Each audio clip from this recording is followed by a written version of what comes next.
This is Pretty Much Pop, a culture podcast making you feel involved with the conversation without actually giving you the opportunity to participate in the conversation. Today we're talking about Neil Druckmann's cinematic video game franchise, The Last of Us, kicking off in 2013 with several subsequent releases and updates, including 2020's The Last of Us 2. I'm Mark Linsenmeyer, and I'm retaining distance from my fellow podcasters because you'll probably all just die or leave me anyway.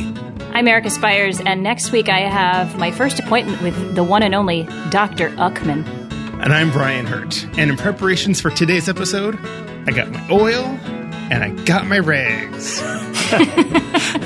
So I can shoot you right in the face and you can just clear that right up. For those watching for prop comedy that doesn't come through on a podcast, that is Trader Joe's olive oil and old socks. And our guest.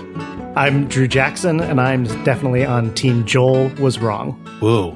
Biting words to start the program. Wow. Someone set up Last of Us and Last of Us 2 and establish how much we are or aren't spoiling in all of this. I think it's safe to spoil on this one.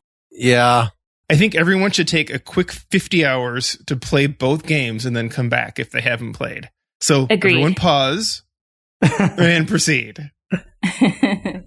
Brian, do you want to do the... I think our guest is going to. Oh, go for it, Drew. Oh, sure. Yeah. So basic synopsis of The Last of Us is a bit of a take on the zombie plague scenario, although it's technically a fungus infection. The first game starts in Texas at the beginning of the outbreak, and then there's a big time jump where we start in Boston. The civilization has fallen, and our protagonist, Joel, is a smuggler charged with taking this girl, Ellie, who seems to be unable to be infected, across the country to this group called the Fireflies, who are going to try to make a vaccine and study her. And now we will spoil the first game. Joel does get Ellie there, and as she is about to be operated on, he overhears a conversation that they're going to have to kill her because they have to get into her brain and it's going to kill her, but it's going to save whoever else is left on the earth. And so he rescues her, but in order to do that, he kills a bunch of people. Yes. And thus, we have been taken to Last of Us Part 2. Which takes place several years after the original game. Joel and Ellie now living in this sleepy community in the Pacific Northwest. And Joel runs into some people who he doesn't know at the time are specifically looking for him and seeking revenge. Now we're going to ruin the second game. Shortly after the opening of the game, Joel is murdered by this group of people who have come from Seattle to seek their revenge. We don't necessarily know what for, but as the game goes on, you find out exactly why they have it out for Joel. And then Ellie decides to, in turn, seek revenge against the people from Seattle. And that's the rest of the game. With the one caveat that part of the time you were playing Ellie and part of the time you were playing the main person that murdered Joel, whose name is... Abby! Mm-hmm. Abby. We're doing this when we are now because we thought about doing this before. It seemed like Brian wasn't going to get through the game. I had been playing it over the summer. Drew, I know, had been playing it heavily. Drew, how many playthroughs did you end up doing? 2.5. I'm a big trophy fanatic, so I had to do one playthrough, standard, one New Game Plus playthrough, and then I had some cleanup for collectibles and the like. This referring to Last of Us 2, yes. Yes. And Erica, you spectated as usual? I spectated through the first Last of Us, which I loved, and then the second Last of Us I spectated through, and I did not really take an interest in spectating a second time. Actually, the second time, and when he was doing trophy cleanup, he did a lot of it. It wasn't as beautiful to my eyes because this is a very accessible game for people who have color blindness, among other things. And so Drew, in order to get all the collectibles, did it in one of those special... Yes, I turned on colorblind mode so that it was very easy to see what the interactables were. Yeah, but not nearly as gorgeous as what I had already seen. Yeah. So Drew parked in a handicap parking spot in order to Sure did. complete this game and get the trophies. That's Yes. fabulous. Now, what I did was, because I am so very bad at video games, especially ones that require skill, I took forever to play this game. And when you're a total incorrigible save scummer like I am, when the game claims you've played 30 hours, you've probably played 60 hours of game time, because every time something would go wrong, I would restart the encounter so that I could get through without wasting a single bullet, because resources were so scarce. And I just knew that as soon as it became a moment of having to fun and gun, I would just get gunned. So that was no good at all. But I got through it. I got through both games really glad to be talking about it. And boy, the idea of playing it a second time or a second and a half time just seems horrifying to me, but good on you. What about you, Mark?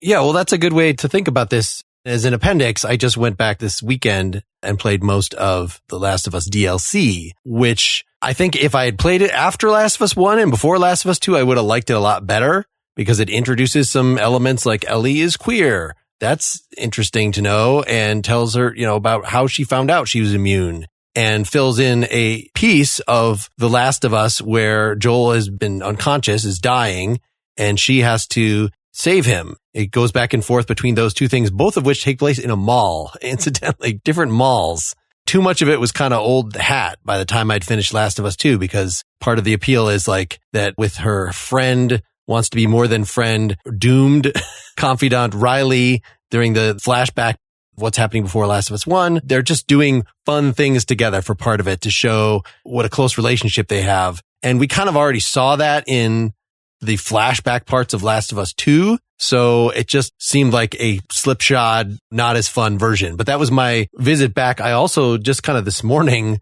discovered the official Last of Us podcast, which walks you through. So I listened to most of the treatment of Last of Us 1, walking you through the narrative and discussing with the actors and with the director and a few other people about some of the decisions that were made. So I feel very fresh on the story of really all three of these products. And one reason why we might have waited to do this, apparently there will be a TV show based on this sometime in 2021. So if Brian had not finished, we would have just waited and probably done it there. But I think this is an innovative enough video game, enough narrative heft in itself, enough to discuss in itself, that I'm kind of glad we're dealing with it now rather than waiting for the TV version where we would probably focus on that. And then we can just replay the episode. See? We can have a Last of Us 2 Part 2. Right. So why are we talking about this today? What was really special about this in particular? Because it's awesome, you guys. There are many amazing things about this video game, I think. But I think one of the main reasons it is so awesome is because somebody like me who does not generally play video games was so drawn to this property. We've had several friends who have done playthroughs with their family members because they enjoyed watching it so much. It's incredibly cinematic. They take a very long time to put these games together. It's interesting that both of them have been released as like one of the last big game releases before the new PS consoles come out. So it's kind of the best of that console, almost like they take their time. Am I wrong in saying that, or is that correct? No, I think I play a lot of video games. I kind of have no scruples when it comes to them. I'll just play whatever. But I typically will like show Erica something that I'm playing, and what struck me with her interest in The Last of Us was I was very used to just kind of, showing her an introductory level and then like assuming I was going to play the rest thing by myself. So I was continuing the story, and she came in from work one day and was just like, "Why are you playing our game?" And that was like kind of the light bulb for me. I was like, oh, she actually really likes this. And I like it too. Like Naughty Dog, the development studio, are fantastic at making great cinematic games. The Uncharted series was their biggest prior to that, and there's a lot of carryover there. There's some interesting contrast there too. The Uncharted series is kind of an Indiana Jones knockoff initially, right? You're just this adventurer who is kind of like a pulp comic. He's very quippy and funny, and he ends up murdering a lot of people, and it doesn't really seem to have much of an effect. And The Last of Us is the exact opposite of that. Like every death you have in that game feels meaningful, right? Like when you kill someone in a search party, they have a name and people cry out looking for them. Or like in The Last of Us 2, spoiler, they had that you can kill dogs, right? And the dogs, yes, they're searching you out, but they're also just these people's pets.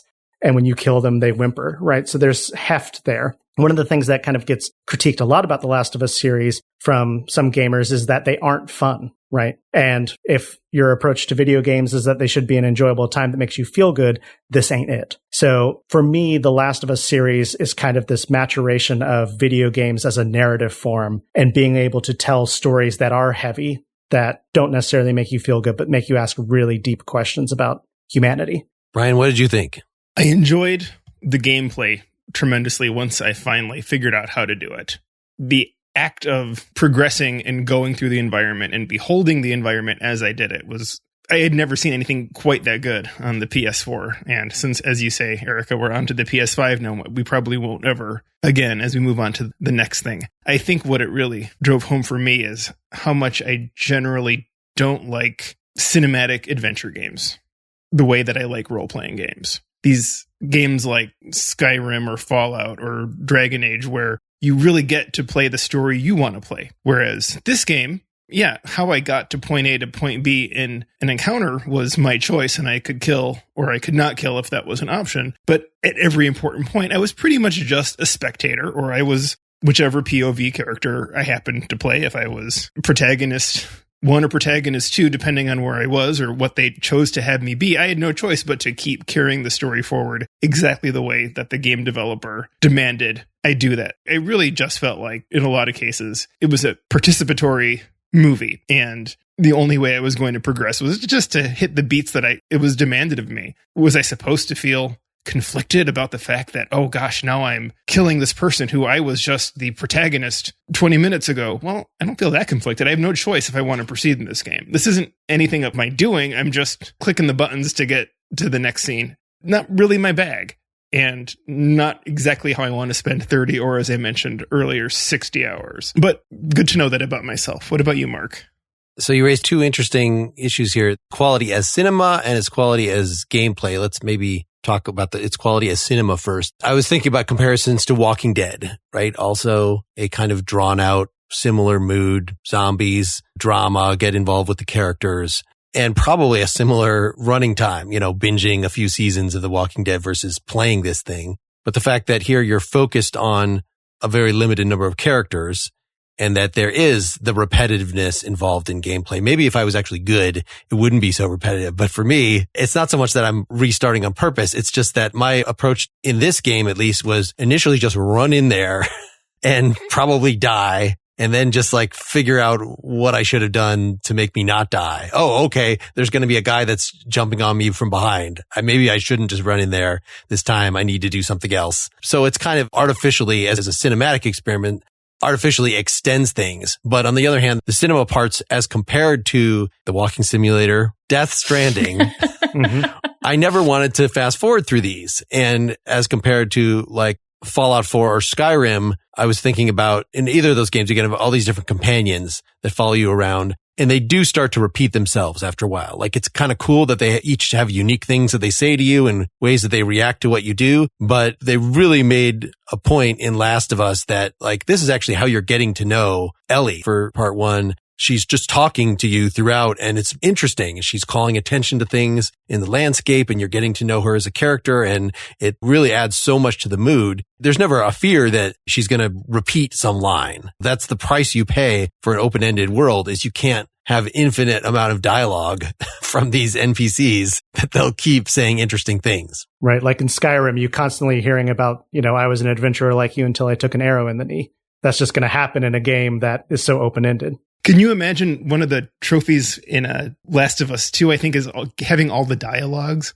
To get all the dialogues in a game like Skyrim, you would have to hear all the dialogue 17 times to hear every little snatch of text. So what did you guys think of this so I guess this is mostly a question for Erica, that as a watcher, it would probably be really boring because there is so much actual gameplay that you kind of have to pause for, or is Drew just so good that he just never slowed you down? Surprisingly, I really didn't get that tired of it. Number one, yes, he is a very good gamer. So yeah, I'm very lucky. I don't know that I'm lucky that you play games all the time, but I'm lucky when it goes to my benefit for a game like this. You can get through it pretty quickly. There were a few times I'd be on my phone doing something else while he was completing missions, with Abby in particular, when you start taking on Abby's character. Because at that point, we'd seen so much of that landscape already, so that part wasn't necessarily more interesting. I would say, though, it didn't really get tiresome to watch combat until, several hours into the game. At what point would that have been? 20-something when you start playing as Abby? The first playthrough ended up being around 32 hours, and I think around 17, 18 is when we finally got to Abby.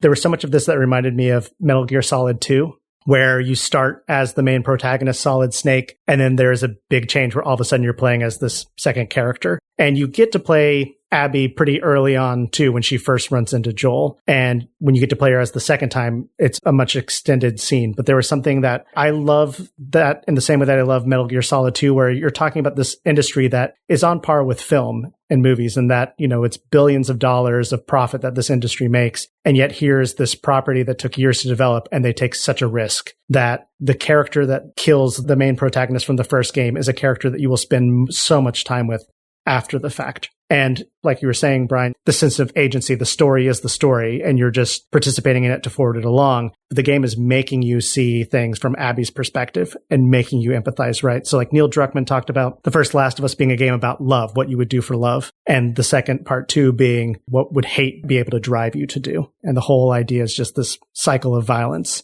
and seeing how fruitless it is. I also really like helping him with as much as I can help in terms of strategy and how we would set up bombs, where we would set up bombs so we could kill this person, but then watch these people run this other direction, and then we would snipe from another direction. I'm thinking particularly around the hospital. Sure. To me, that was actually really quite interesting gameplay. As much as you're saying that there's not player agency to affect the story, there is, like, you can choose to be very stealthy about the way that you approach any given scenario, or you can go in guns blazing. Like, there is that flexibility there. And you always killed the dogs. I killed everyone in the game. That's why I said I did enjoy the gameplay, because when I finally got okay at it, I figured out how to kill everybody, right, without firing a shot, because you learned how the game mechanic works. Originally, I didn't know anything about the game going into it beyond what I knew about the first game. So early on, you play Abby not knowing she's going to be the antagonist. And then it becomes clear that she is. And I thought, well, that was kind of a interesting, with a question mark, I say, fun thing to do, is to put us in the shoes of this character that we now have to despise. Then when I found myself playing her again, about halfway through the game, I thought, oh, we're doing it again. And then when she first had to collect a medicine tablet or a part, and I realized, oh, fuck, I got to play this woman for this long. Like, this is happening. Like, all right, well, I guess this is a different thing that we're doing now. And I'm going to have to come to terms with walking in this character's shoes. And we have co-protagonists. It was an interesting thing to do. I didn't dislike playing Abby. I didn't have a connection to her the way I did with Ellie, just because she wasn't in the first game. But I didn't dislike playing Abby. I think some people, from what I've read, had a real negative reaction and just either had to force their way through. And it sounds like some people just gave up on the game when they realized that that's what the game was. Yeah. I was wondering, how did you guys feel emotionally? I know how it was for me when we had to play Abby at first. It was very frustrating. And then there came a point where I really liked her and wanted to see more of her. Yeah. So what was that like for you guys? Did you have that kind of connection to her in the end? Or, Brian, it sounds like maybe you didn't. Like, you liked her fine, but was there a time when things kind of switched for you? It really helped to have her have playable flashbacks the way that we did with Ellie, to see her interact with her father and to realize that she is not too removed from being a girl herself, the way that Ellie also grew up too fast, and that these are both women who have been forced to abandon their childhoods very quickly because of dire circumstances. I think the game was really successful at making us sympathize with both of them, which is why having to play one and the other squaring off. I didn't enjoy the fight scene in the theater, and I didn't enjoy the fight scene in the Pacific Ocean because I just didn't want to participate in them. It's fine, they had to happen. I kind of wish I didn't have to hold the controls during them. I think that's what Neil Druckmann is getting at, right? Like, those moments you have to participate to forward the story, but they don't feel good to anyone. I'm his monkey. No question about it. I'm jumping through the hoops he's making me. To connect it to the original Last of Us, when Joel is going to save Ellie, like, the game allows player flexibility to a point, but when you go to rescue Ellie, you have to kill the doctor who's getting ready to operate on her. And spoiler, I guess, the doctor happens to be Abby's father. So you get to connect back to the original story in that way. And Joel, regardless of who's playing, Joel always kills that doctor. You can choose to leave the other attendants in the operating room be. I did not, because I'm a monster. But to connect that to the original Last of Us, it's interesting when Naughty Dog chooses to give us agency and when it's taken out of our hands, right? When the player has control with the sticks and when we're just put in a cinematic. And Joel couldn't just kill all the witnesses and prevent the second game. I mean, I did. No, you didn't kill Abby because you didn't know you could. Oh, apparently not all the witnesses. Yeah. How did you feel about that, Mark, playing as both protagonists? I found it wanting to take some other action in the fight in the theater where you're actually beating on the character that you previously played. Other than that, I didn't have a problem with it. I thought that the message hit you over the head. There's just nothing subtle about it and could have got it a lot earlier. Violence is bad. Revenge is bad. Oh, shit. That was the message? No, I got to play it again. I'll pay more attention this time. It is on the nose. I think what's different about it, though, is that it made you do it and made you feel uncomfortable for a long period of time, right? Whereas I think you can do that in other games where you might know that your choice is like not the best and that you're making the choice to kill when you didn't necessarily have to in certain games. But that choice is then like it's over with. But this one felt gross that whole time. But doesn't it make you in a Milgram torture experiment sort of way? Sure. We elect to keep playing. We're being made to do it because we're gaining some kind of, is enjoyment the right word? We're getting some sort of experience out of it that is enriching us to keep us going. Otherwise, we really wouldn't do it. Well, that might be the difference that you as spectator, Erica, you don't get to have the thrill of knifing, especially the zombies, but even the people, as Ellie shanking them or knifing them in the face. And like, if that wasn't an enjoyable moment, the game would not work. That's the fundamental phenomenology of actually playing the game, is that it has to actually feel fun to have these targets be scary enough or whatever that it's adrenalizing to take them out in whatever way you choose to do so. I think another thing it did well with that in regards to whether or not it feels good, this game got a little bit more into who those bloaters were, like in the hospital, right? And how long they'd been there. And wasn't there like a theory that the big one in the hospital was probably like that because they had access to all of these drugs that made them bigger, but also more infected because like they hadn't been touched for how long? Yeah. You know what that character is referred to online or in speed runs? You will appreciate this as New Yorkers, I suppose. It's the Rat King is the boss. Oh, yeah. Because I've watched speed runs on This Is the Big. I think it's a bloater with a stalker kind of mushed together who you have to kill one and then the other. Oh, those stalkers were scary. Yeah. I disliked that part of the game most because it was just the most difficult for me. And it was just one of these like, oh, God damn, this is just exhausting. Like I die again and again and again. Okay.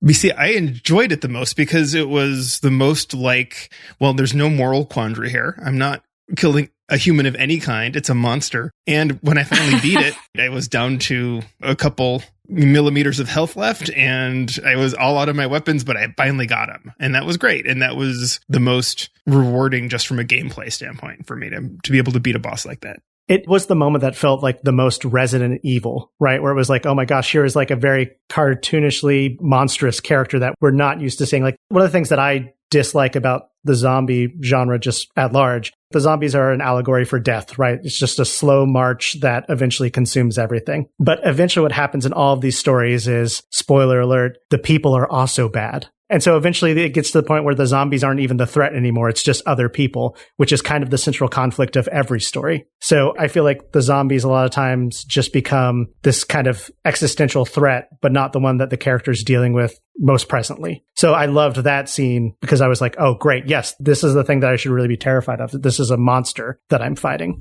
I think it's easy to say that like maybe the central theme is just violence is bad. But I also think one of the things that Neil Druckmann is trying to explore is this idea of like good guys versus bad guys. Like no one is good in The Last of Us and no one is wholly bad. So it's kind of trying to show those gradations of most behavior is self-perpetuating, right? So people who experience violence tend to turn around and do violence to others. And what do they gain from that? And we get to see that Abby fulfills her revenge and realizes how hollow it is as she realizes that we are in the course of also having Ellie explore that same theme. And it's easy enough to say that, yes, violence is bad. Everyone knows that. But if you look at just human history, the way that we tell stories, violence is the primary way that we further most stories.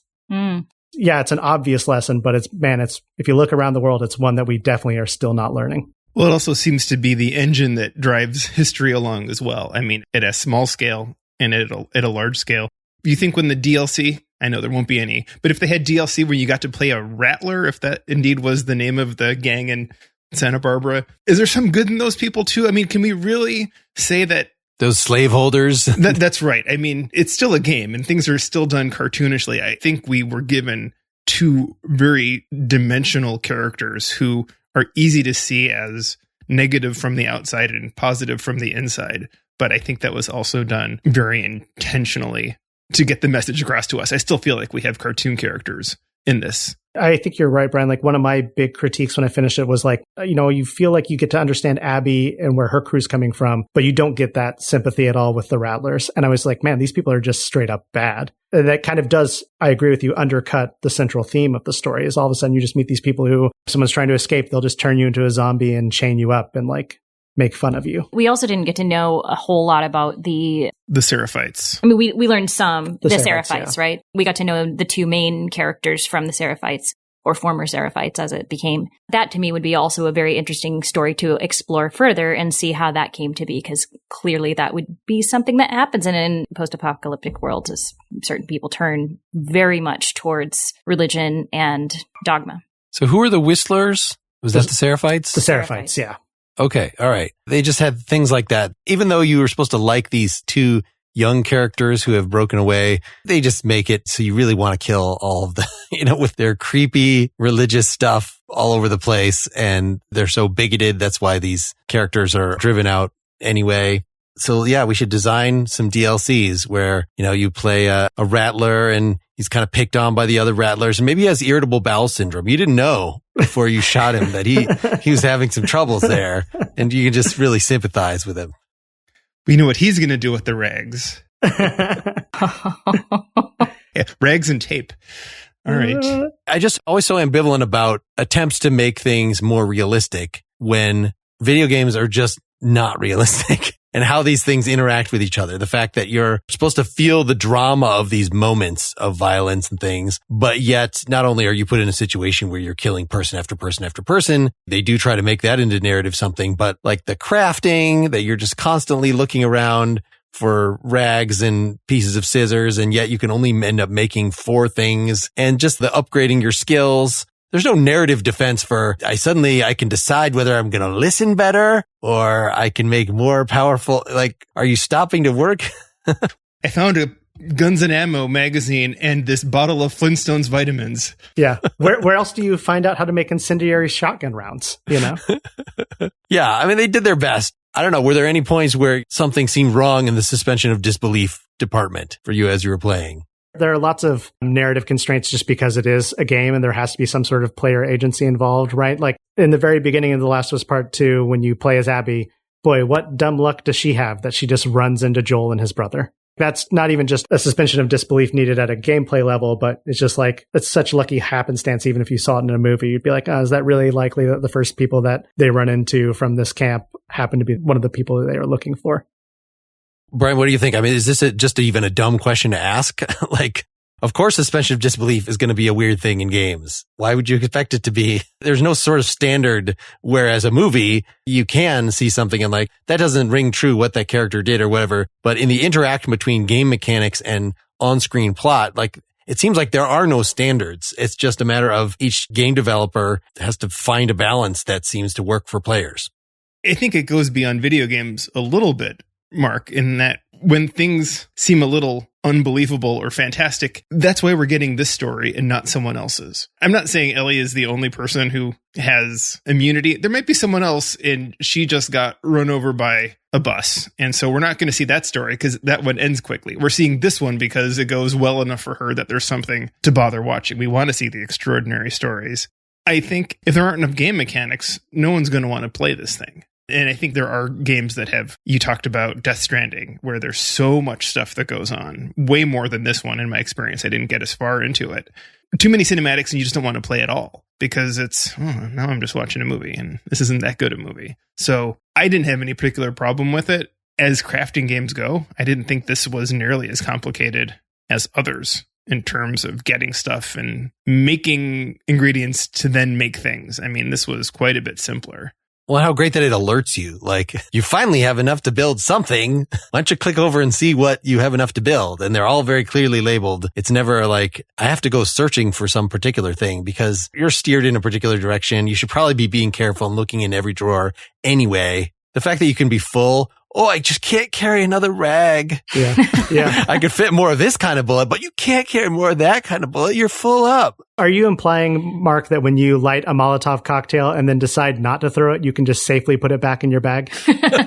Well, you lick your fingers and it's like a birthday candle. So that's been my experience. Yeah, there are definitely those kinds of moments where it's just like, all right, yeah, that's a gameplay mechanic that doesn't make a lot of sense, but that would be an interesting thing that they could choose not to do, right? Like you light a Molotov cocktail in your hand and you have to throw it. You cannot put it out. That would be an interesting gameplay mechanic that they chose to take a pass on and forgive the player for pulling out a Molotov and not making them throw it. The thing that always drove me nuts, it was just a very nitpicky thing, but I feel like it was super obvious and they didn't have to do, is to have a working lamp at every single crafting station. Why aren't you just using the light that's available to you by the sky, right? Like, where is this power source coming from? And why are they in such random places? Yeah. You get used to just clicking on everything because it's going to be some ammo or some whatever you need. But then the crafting station's like, oh no, if you click on that, then it sucks you into this whole thing and people can shoot you while you're doing that. So it became kind of an annoyance that like, oh goddamn, I didn't mean to click on the crafting station.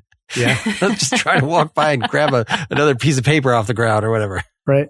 One thing that I think changes this game from just being harsh and a slog to get through and making you sad is that it has beautiful flashback cinematics that make you feel really good about the characters and connect you to them. So you realize it's like, some people wonder about when you go see a piece of theater, like when I'm coaching kids and we talk about raising the stakes. And they feel silly because they're like, well, yeah, but it's just like this person loves this person. And they just want to be loved back. I was like, yeah, but what if we have to keep saying, but what if this is the last time you're ever going to see that person? And what if blah, blah, blah, blah, blah, right? Because the thing is with a piece of theater, you get 2 hours basically to tell a story. And so you're picking probably the most dramatic or traumatic story that you can because that's where you're going to learn the most, right? Similarly, in this game, you get a lot of those heartfelt moments, I think, to help not just balance out the hard stuff, but to show you the stakes that are involved with what happens when you're going after vengeance. Why would you go for vengeance in the first place? Because in this world, when you've lost everything else and you have that one person and that one person is all that really matters to you, then yeah, it makes total sense that you might want to murder everybody who had anything to do with that person's death. Because there's nothing left in this world except that person. That's a lot of things to say about what'd you think of those cinematics those flashbacks? Because they were so lovely. And I don't know that you cried, but you definitely teared up during a couple. To tie it back to, like everyone talks about in the first Last of Us, the giraffe scene, where, you've had this long slog where you're just trying to get to the other side of the country. And Ellie and Joel happen upon just a bunch of, I don't know, what is it, a herd of giraffes? Is that what their animal grouping is called? I think so. Just out in the wild, right? And Ellie gets this moment where she can choose to pet one. And it's this really lovely break in all of the sadness and fighting zombies that there's just this moment of beauty that they get to take part in. And similarly, you get this flashback with Ellie and Joel. Joel surprises Ellie, who's a kid who's very much into space and science, with going to this kind of natural history museum and getting to see dinosaur bones reconstructed and getting to see an original landing module from the operations that NASA did to the moon and stuff like that. And so those kinds of moments do kind of give you the good feels that kind of are the contrast to all of the horrible things that the game makes you do. The fact that you can't actually proceed in the game, you're not collecting bullets or eggs or anything, but you're still drawn to play these. I guess you get artifacts, whether it's comic books or coins, is a testament to just how effective they are. And the scene with her listening to the Apollo 11 launch as she's laying in the capsule that was really great. And there was so much going on between the characters, understanding their relationship is sort of falling apart before your eyes, but they're still having this sweet moment together. I thought those were really good. And I don't think the main characters would be nearly as likable, either one of them, without those flashback scenes. And I have a little, the more you know moment. It's called a Tower of Giraffes. Oh. Thank you, Google. What? Wow. I know. That's really That's cool. fantastic. Yeah. Okay. I've been sitting here thinking of silly versions of that to put forward. A squat of giraffes. A fun jar of giraffes. It is a buttload of giraffes. My favorite is always a murder of crows. I just love that grouping name. What is the grouping name for these zombies? I think they are herds in Walking Dead, but they... Yeah. It's a grand old party of zombies. Wait, no, I didn't say that. These zombies do not just walk around. They tend to shudder in the corner until they're disturbed and then they run at you, in 28 Days Later style, or World of Z. Is that another one? World War Z? Yeah. World War Z, yes. Yeah. One of the things I learned on the official podcast was that having different types of zombies was actually super late in the game design of Last of Us 1, because it wasn't going to be that big a deal. It was like, it's all about the human drama. And yes, they have to deal with zombies, but you don't have in Walking Dead, at least I can't think offhand, the bloaters, and you just have zombies that have been decayed in different ways. I guess like, if someone's been dead under the water for a long time, then they'll have a different look, but they all have basically the same abilities. I guess they introduced irradiated zombies in the Fear the Walking Dead series. I guess when their jaws and hands are removed, they become docile, right? That Michonne which had some pet zombies. Yeah. Because once they have lost their ability to attack, they lose their will to eat people. So what do you guys think about these varieties of, it's the creeping spore. That's sort of the advantage, that you can have whatever kind of weird ass corruption you want. Maybe I need to read more online lore, but I felt like why somebody would corrode into a particular kind of zombie was not clear to me. I completely forgot about how interesting this was. They're based on carpenter ants. There's a parasite called, let me see, Ophiocordyceps unilateralis. Yeah, that sounds right. Right? That was actually pretty good. Primarily infects carpenter ants in the forests of Brazil and Thailand. Spores burrow beneath their exoskeleton, eating them from the inside and hijacking their nervous system. The ant is compelled to walk away from a hive, climb a plant, and bite the underside of a leaf with their mandibles. There, the fungus consumes their host entirely, and a flesh-fruiting body sprouts from the ant's skull and bursts, raining down a fresh cloud of spores to infect more ants. For carpenter ants, Ophiocordyceps is a very real zombie apocalypse that can wipe out entire ant colonies without certain countermeasures. Well, that's very creative. And then there are ant clickers and ant bloaters and ant shamblers. The clickers are probably the ones that are most grounded in that scenario, right? Where like eventually they lose the ability to see because the fungus has become so advanced that it starts sprouting out of their head. But yeah, you're right. Like there's really no grounding as to why there are bloaters, and they just shoot out spores periodically. It was never clear if there was a life cycle, if they would go from being a runner to a clicker, for example. And we only ever encounter them in these short little time frames. Right. Certainly it was implied that, the more of this fungus, then the worse off they would be. Mm-hmm. At least we can say that much. But yeah, do they grow that way over time? Can you grow your own clickers by burying a bunch of the less harmful ones in spore land? I'm interested to get your guys' thoughts on some of the zombie tropes that aren't there, right? Like, especially in The Last of Us Part 2, there's no, someone's been bitten. What are we going to do? That's something that is just completely not anything that's touched on, right? Like you're not traveling with a companion and all of a sudden someone's been bitten and they've hidden it from you. Drew, I seem to remember reading something, an artifact where someone talks about someone was bitten and they were going to try to do a amputation. But I think that your takeaway as the player is, good luck with that, pal. There's no idea. Like it's all the people who are, I'm holding up. And I think things will be all right as long as you come back with some medicine. It's like, I'm eating your vitamins because you're done. Yeah. The idea of there are talking zombies in different shows, or there's at least some semblance of intelligence beyond simply animal. We don't see any of that. I feel like they're just eating us, not eating our brains specifically. And I don't feel like killing them has to do with killing them in the brain specifically either. This whole fascination of intelligence, and whether it's our intelligence that separates us from being a zombie, is just not really part of how this particular game approaches it. Yeah, when the one young boy character in the first game kind of asked the question, what if the people are still in there? Then you are just invited to scoff at that this is not a serious thing. I suppose that's the same thing even on Walking Dead or something, that, characters have that question early on and like that is quickly dispelled. In that case, with an actual neurological scan, we're going to show our characters and the audience neurological scans of people turning into zombies. Look how the brain is dying there. They're dead. But it's a real fascination that characters have. And even in Walking Dead, the governor was trying to run experiments on people the moment they turned into a zombie to see if there was still anything in there, right? Because he didn't have his wife, he had squirreled away. His daughter, yeah. Or his daughter, okay. So I think it's helpful. Do they ever utter the Z word in this game at any point? Do we refer No, I don't recall. Refer to these as zombies? Much like The Walking Dead avoids the word as well. Is there any comic relief? They say some quippy lines, but there doesn't seem to be any character that is a comic relief in this? Right. Any of these things? Am I misremembering something? No. Zoink! Zombies coming this way! Whoa, whoa, whoa, whoa. No, really not. Like there's the loner, Billy, I think is his name, who has kind of gone a little crazy from being on his own too long. So there's eccentric characters, let's put it that way, that can introduce some comic relief. Sure.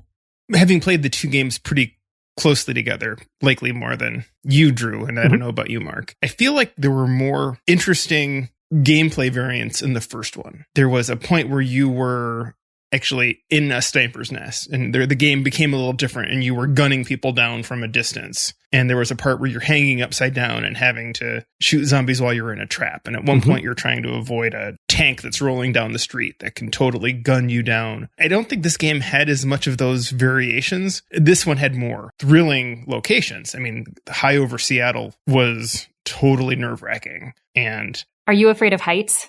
yeah. And So that got you, huh? yeah, I was getting out the rags and the tape on that one. Oh, gross. We're bringing it back, huh? The rags and the tape. Not letting go of that one. I thought the first one was a little bit more inventive with gameplay. Yeah, and even like the kind of light platforming and puzzle solving that you had to do as Joel, traversing a world in which Ellie couldn't swim through the entire game. Of course, they made like a big point in gameplay of The Last of Us Part 2 of when Ellie finally gets in the water and swims, and there's like Joel pushes her in a flashback, and that's how you get reintroduced to, yes, she's finally learned how to swim. But you're right, that's something that was just kind of completely missing from the second game that was very present in the first. You know, something I really appreciated in the second game, I didn't so much notice in the first game, is you can't fall down a ladder. It just doesn't let you. So many other games that I play, like, unless you position yourself just right and you hit the thing to go down the ladder, you'll just walk into the ladder hole and fall down and take a bunch of damage. So the fact that this was a considerate enough game, you know, that it was well designed, you know, that's ultimately the appeal of a lot of it, is that it just kinesthetically feels nice to walk around and do these things. Even the way the environments seemed more open-ended than they were. I mean, I'm the kind of player that I want to investigate the dead ends first. So I'll always like turn into the little narrow part of the hallway that you can see the end of it and see, is there an object down there or something? Probably not. Probably just something they added. But so many of these like open-ended street areas at least gave you the illusion that there's somewhere else you could go, even though, there's actually I don't know why I can't climb this leafy wall. You know, it seems like there have been other things that have been similar that I've been able to go up. But, you know, that's just going to be a restriction in all games. And this was well designed in that respect. You can't climb it because it is leafy. That's how you know you can't climb it. Well, there are a couple things that we should maybe mention before we wrap up. Representation in this game, so many different types of representation, but also the people who were hired to voice act this game were incredible. Just really wonderful actors in their own right and voice actors of the highest degree. People like Laura Bailey, who played Abby, unfortunately has gotten a ton of flack for this, even though she did a beautiful job and got death threats. And, you know, Mark, you had said one of our talking points might be issues of representation and did they do enough? And, well, no, probably not. But it's kind of like the McDonald's of the video game industry is like, let's do something different. And then everybody will probably still jump on us because we brought something different. So yes, they're bringing themselves into the light to be criticized in a way, but it's really frustrating because they did do a lot. And of course, more can be done. And they had such strong female characters of very different ilks all over the place. They weren't tropey females. I waste a lot of time on Twitter. And there were a bunch of leaks that came out about the game before it actually released. And there was a lot of controversy about knowing that there was going to be a trans character in this game. And it was one of those things that actually kind of divided video game Twitter, had the more liberal side of Twitter upset, as well as the more conservative side of Twitter upset, which was really interesting because the trans character in this game at one point gets dead named by one of the Seraphites. And that made a lot of people that, you know, I follow that are very much entrenched in the LGBT community really upset. But it was kind of brought about a question of like, well, how else are we supposed to even know that that's kind of, and it's not like the trans experience of that character, in my point of view, was being exploited per se, but how else were they going to give you the notion of why are these two running away from the Seraphites, right? Like that was the central reason of why they were leaving the Seraphites and why Abby runs into them, right? And then you had people on the other side who were just really, for whatever reason, incensed that Abby was very muscular for some reason, there's this idea that women don't look like that. And I mean, you just have to search CrossFit athletes to find that, yeah, there are tons of women who are absolutely shredded and could probably take most men. Like, that's just a fact. That's something that I thought was interesting, was that they were taking a risk on a big budget video game of having the two protagonists that you play as are women. And they're not Lara Croft kind of, buxom women. They are just women who are people in the world. And one's a little wafy and the other one is cut. Yeah. I think that representation, part of it is understanding they're still in a world where this is a struggle. And Lev is dead named, and I don't remember if it's Ellie who, towards the end in a flashback, is referred to as a loudmouth dyke. But the struggle is still real in their world too. And I think that's part of being a fully represented character in a still fully realized world. Just as people don't band together as a whole, they still are as territorial and as violent as ever when faced with a common enemy. They hold on to a lot of their same old fears and hatreds across the border. I thought it was great to see fully realized characters in any way we can get them, and all things being equal, like, yeah, let's have women and people who aren't just cis-binary and the rest of it. I think it's great. So I don't know if it'll be a trend. I could see developers looking at this and saying, I don't know if I want this kind of grief if I don't need it. But at the same time, it's hard to argue with success in some ways. How well did this, never looked at the numbers. Did this game succeed financially the way that other big titles have? Is it as big a success as I think it is? I know sales-wise, it did really well. And critically, it was really well received. One of the biggest video game news sites that I follow a lot, IGN, gave it a 10 out of 10. There are a few 10s every year, but this was definitely one of the games that I think is most going to be brought up in the Game of the Year conversation. June 26th, Video Games Chronicle says The Last of Us 2 has sold 4 million copies, breaking Sony's PS4 record. We'll call that a success. I noticed on Metacritic, the reviewer scores were very high, and then the user scores were quite a bit lower, I assume because of reviewer bombing going on from people who have an axe to grind. I think this is actually one of the things that Metacritic started instituting a period of time in which there couldn't be user ratings, because this one got review bombed so heavily. As soon as the game released, it was all of a sudden just getting review bombed. It's clearly these people haven't actually played the game to completion, if at all. I tend to think that these kind of controversies are just temporary and that its legend will outlast them. I think we're going to get in a point. I noticed that the initial version of this was for PS3 and it was immediately remastered a year later for PS4. I wonder how much the norm that's going to become in terms of we are seeing more and more remasters for whatever the current technology of classic games so that you could play Dark Souls 1 or Demon, those kind of things without having to experience that clunkiness of the original. But yeah, no, I could see that really becoming I don't know if a problem, but a prominent thing if we have people doing the umpteenth remaster of a game that's 40 years old and how that crowds out new things. One of the things that Naughty Dog had mentioned when they were doing The Last of Us remaster is there was a big shift in the CPU architecture from the PS3 to the PS4, right? The PS3 had this proprietary cell processor in which they bifurcated the chip and required half of it to be dedicated to graphics and half of the chip's processing to everything else, right? And the PS4 shifted to a much more kind of general PC architecture in which developers could run the gamut with how much of the processing they wanted to allocate on that CPU. So maybe it's not as likely with the PS4 to PS5 jump because the architecture is similar in terms of its processing ability. So it seems like there are going to be a lot more kind of backwards compatibility between PS4 and PS5 that just wasn't possible in PS3. I'm still looking forward to The Last of Us 2050. It is the same game, but they fix it up and the AI is better and who knows what all they'll get into. Well, let's wrap up. Thanks so much, Drew, for coming back and joining us for this one. We knew that Erica's experience would not be complete without hearing from her other half. Thanks for having me, guys. Yeah, thank you. Yeah, that was really great. I'm grateful for being pushed to play this game because I did enjoy it. I think if Erica had watched me, she really would have enjoyed watching me crawl through the grass.